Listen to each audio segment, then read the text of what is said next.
Assalamualaikum warahmatullahi wabarakatuh. Saya Selama Wadatus Soliha, absen 29 dari kelas 11 MIPA 1. Di sini saya akan menjelaskan tentang sistem koloid. Pengertian koloid. Koloid merupakan campuran dari dua zat atau lebih yang tersebar secara merata dengan ukuran partikel terdispersi antara 1 sampai 1000 nm. Sedangkan sistem koloid adalah bentuk campuran yang keadaannya terletak di antara larutan dan suspensi atau campuran kasar dan memiliki sifat-sifat yang khas. Jenis-jenis koloid. Jenis koloid yang pertama adalah Sol. Sistem koloid ini terbentuk dari fase terdispersi berupa padatan dan fase pendispersinya merupakan cairan. Contoh yang dapat kita lihat secara langsung adalah sol emas, tinta, dan cat. Jenis koloid yang berikutnya adalah sol padat. Sistem koloid ini terbentuk dari fase terdispersi yang berupa padatan dan fase pendispersinya merupakan padatan. Contohnya adalah gelas berwarna dan intan hitam. Jenis koloid yang ketiga adalah aerosol padat. Koloid ini terbentuk oleh fase terdispersi berupa padatan dan fase pendispersinya berupa gas. Contohnya seperti asap dan debu. Yang keempat adalah emulsi. Sistem koloid ini akan terbentuk oleh fase terdispersi berupa cairan dan fase pendispersinya cairan. Contoh seperti susu, santan, dan minyak ikan. Emulsi padat merupakan jenis-jenis koloid yang terbentuk dari fase terdispersi berupa cairan dan fase pendispersinya merupakan padatan. Contoh seperti mutiara, keju, dan jelly. Yang keenam adalah aerosol cair. Aerosol cair merupakan sistem koloid yang terbentuk oleh fase terdispersi berupa cairan dan fase pendispersinya berupa gas. Contohnya seperti kabut, awan, dan hairspray. Jenis-jenis koloid yang berikutnya adalah buih. Sistem koloid ini terbentuk oleh fase terdispersi berupa gas dan fase pendispersinya berupa cairan.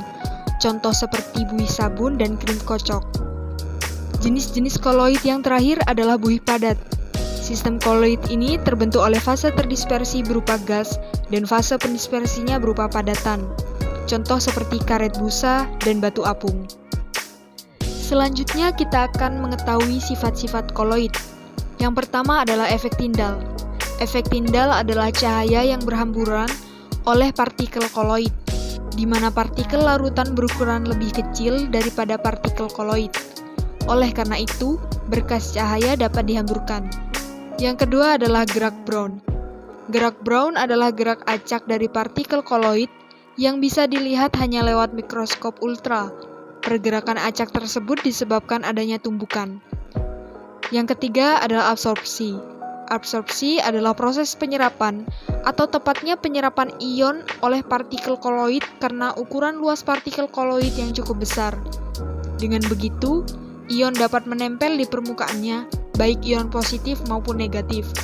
Lebih jauh lagi, koloid pun dapat bermuatan sesuai muatan ion yang telah diserap.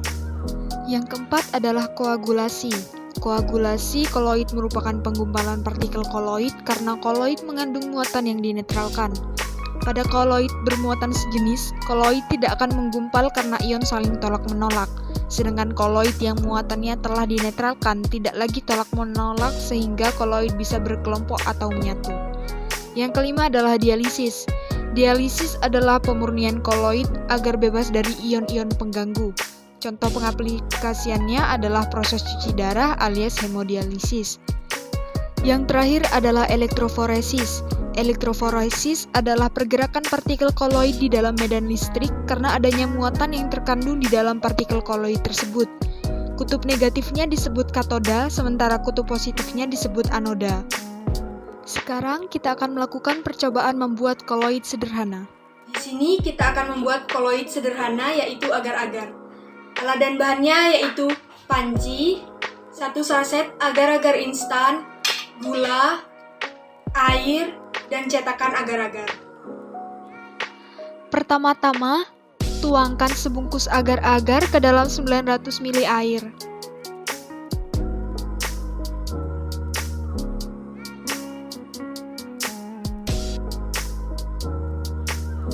Masak hingga mendidih sambil diaduk rata. Jika sudah mendidih, tambahkan 120 gram gula atau sesuai selera.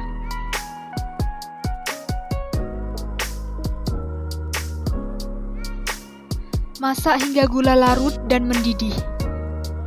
Jika sudah mendidih, kita matikan kompor, kemudian tuangkan agar-agar ke dalam cetakan agar-agar. Setelah dibiarkan mengeras, inilah hasilnya.